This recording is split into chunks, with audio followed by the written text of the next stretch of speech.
In today's video, I'm going to teach you how to efficiently add numbering to the rows in your Google Docs table. Whether you're organizing data, keeping track of lists, or simply trying to make your document more understandable, numbering can play a vital role. It's easy, quick, and I'll guide you through every step of the process, so let's get started. First, you'll want to start by selecting the rows in your table that you wish to number. This is an important first step because the numbering will only be applied to the rows you highlight. To do this, navigate to your Google Docs document and locate the table containing the data you want to number. Click and drag your mouse from the beginning of the first row you want to include in the numbering, all the way through to the end of the last row you want to number. If you prefer to use your keyboard, you can hold down the Shift key while using the arrow keys to easily select these rows. Take your time to ensure all the correct rows are selected, as this will ensure your numbering is applied exactly where you need it. Next, once you've selected the rows, you'll want to apply the numbering. This is where the Numbered List button comes into play. On the toolbar at the top of your Google Docs window, you'll find a series of icons.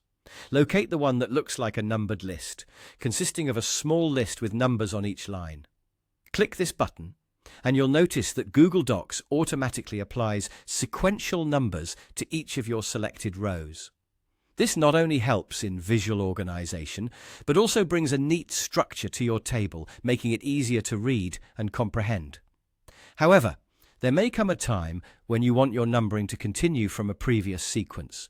Perhaps you're working on a report split into sections over several pages of a document, and you'd like the number sequence to reflect continuity. Don't worry, because Google Docs makes this a straightforward process too. Simply right-click on the numbers that Google Docs generated when you created your list. A context menu will appear. From this menu, select the option that says Continue Previous Numbering. This action will extend the numbering from wherever you left off in previous sections, maintaining a seamless and coherent order throughout your document. And there you have it, an orderly, numbered table in your Google Docs document, perfectly balanced, whether you're starting a new list or continuing from where you left off.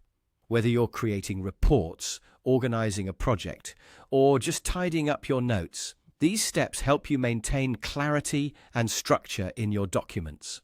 Thanks for joining me, and I hope you found this guide helpful. Be sure to like the video and subscribe if you enjoyed this tutorial, and I'll see you in the next one.